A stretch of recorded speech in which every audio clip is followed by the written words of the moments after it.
तीन बहनों की लालची भाभी। करिश्मा, रेशमा और मनीषा तीन बहनें हैं। उनका एक भाई भी है, मयंक। मयंक अपनी बहनों को बहुत प्यार करता है, लेकिन मयंक की पत्नी सविता इस मामले में मयंक से बिल्कुल ही अलग है।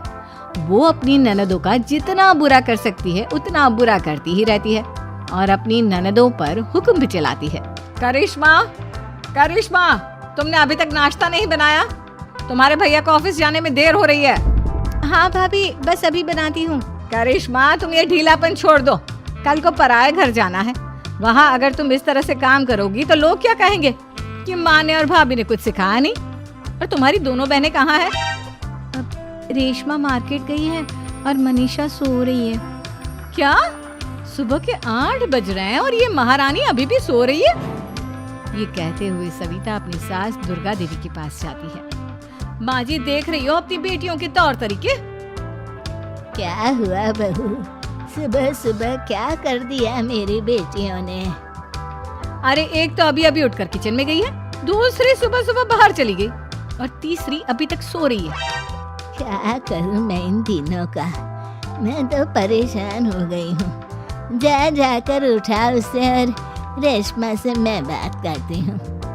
सविता सीधा मनीषा के कमरे में जाती है और उससे कहती है, महारानी जल्दी उठो, सूरज सर पर आ गया है। भाभी थोड़ी देर और सोने दो ना, मैं रात को लेट सोई थी। वो क्या ना, यूनिट टेस्ट चल रहे हैं। शराफत से उठती है या नहीं, या फिर पानी की भरी बाल्टी डालूं तेरे ऊपर? नहीं भाभी, मुझे बिस्तर में नहीं नहाना, उठती हूँ मैं। मनीषा जल्दी से उठकर बाथरूम में चली जाती है। सभी आराम से बैठकर नाश्ता कर रहे होते कि तभी रेशमा बाजार से हाथ में सामान लिए आ जाती है। रेशमा को देखते ही सविता उस पर बरस पड़ती है। लो, आ गई महारानी। ऐसा भी क्या सामान लाना था जो सुबह आंख मलते ही बाजार की तरफ रवाना हो गई? भाभी, कल आप ही तो चीख रही थी कि घर का सारा सामान मुझे ही लाना पड़ता है, घर में किसी को भी किसी काम से कोई लेना देना नहीं है। अब मैं बाजार जाकर सामान ले आई तो आपको इस बात से भी तकलीफ हो रही है? देख रही हो माँ जी, अपनी बेटी की जुबान कैंची से भी तेज चलती है। और मयंक, आप तो कुछ कहेंगे नहीं अपनी लाडली बहन को? रेशमा, अपनी भाभी से ऐसे बात नहीं करते।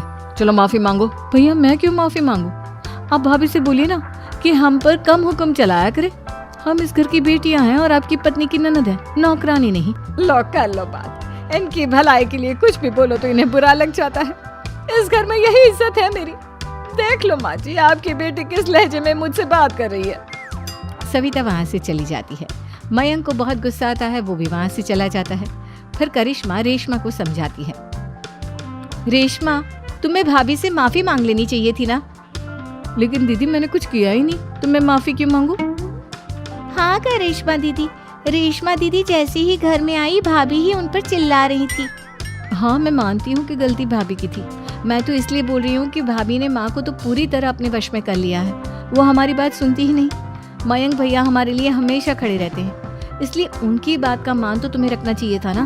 कोई फायदा नहीं दीदी, कुछ दिनों की बात और है, भाभी उन्हें भी हमारे खिलाफ भड़का देंगी। फिर वो भी माँ की तरह हमारी किसी बात का विश्वास नहीं करेंगे। इसी तरह सविता अपनी तीनों ननदों को किसी न किसी बात पर परेशान करती रहती थी। एक दिन मयंक अपनी तीनों बहनों के लिए गिफ्ट लाया। क्या रेशमा, ये तुम्हारे लिए हार का सेट। रेशमा, तुम्हारे लिए सुंदर सी ड्रेस। और मनीषा, तुम्हें किताबें पसंद है ना, तुम्हारे लिए किताबें लाया हूँ। थैंक यू भैया। थैंक यू भैया। थैंक यू भैया। करिश्मा, तुम्हारा नेकलेस कितना सुंदर है। ये भैया कहाँ से ले आए होंगे? मैंने भैया को 3 दिन पहले फोन पर ये डिजाइन दिखाया था और आज भैया ये ले आए। सविता तो अपनी ननदों के गिफ्ट्स देखकर जल गई और करिश्मा का नेकलेस तो उसे भी बहुत पसंद आया था। अपनी बहनों के लिए कितना अच्छा नेकलेस लेकर आए हैं, मुझे कभी कोई गिफ्ट नहीं दिया। मैं आज ही ये हार चुरा लूंगी। रात में सविता करिश्मा का हार चुरा लेती है और इसी तरह उसे अपनी ननदों की जो भी चीज अच्छी लगती वो उसे मांगती नहीं, बल्कि रात के अंधेरे में चुरा लेती। इसी तरह दिन बीतते गए और सविता ने मयंक के दिल में भी उसकी बहनों के लिए नफरत पैदा कर दी। एक दिन मयंक ने करिश्मा और रेशमा के लिए रिश्ता देखा और ये बात उसने घर में सबको बताई। माँ, करिश्मा और रेशमा के लिए बहुत अच्छा रिश्ता आया है। वो लोग कल इन्हें देखने आ रहे हैं। आप और सविता मिलकर सारी तैयारी कर लेना। ये सुनकर करिश्मा और रेशमा खुश हो जाती हैं, लेकिन सविता सोचती है, अगर इन दोनों बहनों की शादी हो गई तो घर और बाहर का काम कौन करेगा? मनीषा तो एक नंबर की कामचोर है, उससे तो किसी बात की उम्मीद लगाना ही बेकार है। मुझे इस शादी को रोकना होगा। अगले दिन सभी लड़के वालों के स्वागत की तैयारी करने में लगे होते हैं। तभी मयंक अपनी बहनों से आकर कहता है, तैयार हो गई तुम दोनों? देखो दोनों लड़के बहुत अच्छे हैं, मैं कोई कसर नहीं छोड़ना चाहता, इसलिए तुम उनके सामने अच्छे से बिहेव करना और अपनी भाभी से लड़ने मत लग जाना। करिश्मा, तुम वो नेकलेस पहन लो ना जो मैं तुम्हारे लिए लाया था। भैया मैं बहुत देर से वो नेकलेस ढूंढ रही हूँ, लेकिन मुझे मिल ही नहीं रहा। क्या तुमने नेकलेस खो दिया? तुम्हें पता भी है वो कितना महंगा था? तुम कोई काम ढंग से नहीं कर सकती। मयंक गुस्से में वहां से चला जाता है। थोड़ी देर बाद लड़के वाले भी आ जाते हैं। वो दोनों बहनों को पसंद कर लेते हैं और रिश्ता पक्का हो जाता है। लेकिन सविता के दिमाग में तो कुछ और ही खिचड़ी पक रही थी।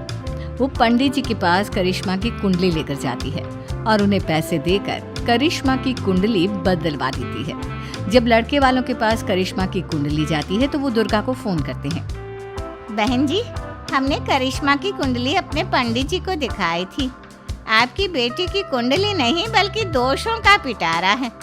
देखिए, मैं और मेरे पति इन सब बातों में बहुत विश्वास करते हैं, इसलिए हम आपकी बेटी से अपने बेटे की शादी नहीं करा सकते। इस तरह करिश्मा का रिश्ता टूट जाता है और सभी घर वालों को बहुत दुख होता है। अब कविता सोचती है, चलो करिश्मा का तो रिश्ता टूट गया, अब रेशमा का भी रिश्ता तोड़ना है। क्या करूं? अब सविता आवाज बदलकर किसी अननोन नंबर से रेशमा के होने वाले ससुराल में फोन करती है।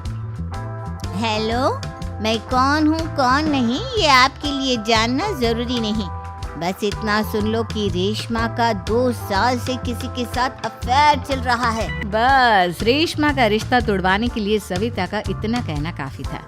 अब रेशमा का भी रिश्ता टूट गया। मयंक और दुर्गा देवी ने रेशमा को खूब खरी खोटी सुनाई और उससे बार बार उस लड़के के बारे में पूछने लगी। आप दोनों मुझे क्यों परेशान कर रहे हो? अरे कोई लड़का होगा मेरी लाइफ में तो मैं बताऊंगी ना, जब कोई है ही नहीं तो कहाँ से लाऊं मैं कोई लड़का? तो तेरे होने वाले ससुराल वालों को फोन किसने किया था?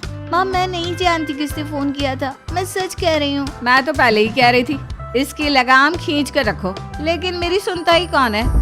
आप चुप रहिए भाभी, ये सब आपका ही किया धरा है। अब तीनों बहनों को विश्वास हो जाता है कि ये सब उनकी भाभी ही कर रही है। तीनों बहनें अपनी भाभी को सबक सिखाने के लिए एक वकील कर लेती है और घर में हिस्सा मांगना। देखो भैया, माँ बाप की जायदाद में जितना बेटों का हक होता है उतना ही बेटियों का, इसलिए इस घर के 4 हिस्से होंगे और हमें अपना हिस्सा चाहिए। मैंने तुम्हारे लिए क्या क्या नहीं किया और तुम इस घर में हिस्सा मांग रही हो? भैया, आप और माँ हम बहनों की कोई बात नहीं सुनते हो और भाभी हमारी शादी नहीं होने देगी क्योंकि उन्हें लगता है कि आप हमारी शादी में ज्यादा पैसा लगाओगे और उन्हें हम जैसी फ्री की नौकरानी कहाँ मिलेगी। तो हम भाभी के साथ तो रह नहीं सकते, हम बहनों को अपना हिस्सा चाहिए। अरे तुम्हें शर्म आनी चाहिए अपने भाभी पर ऐसा इल्जाम लगाते हुए।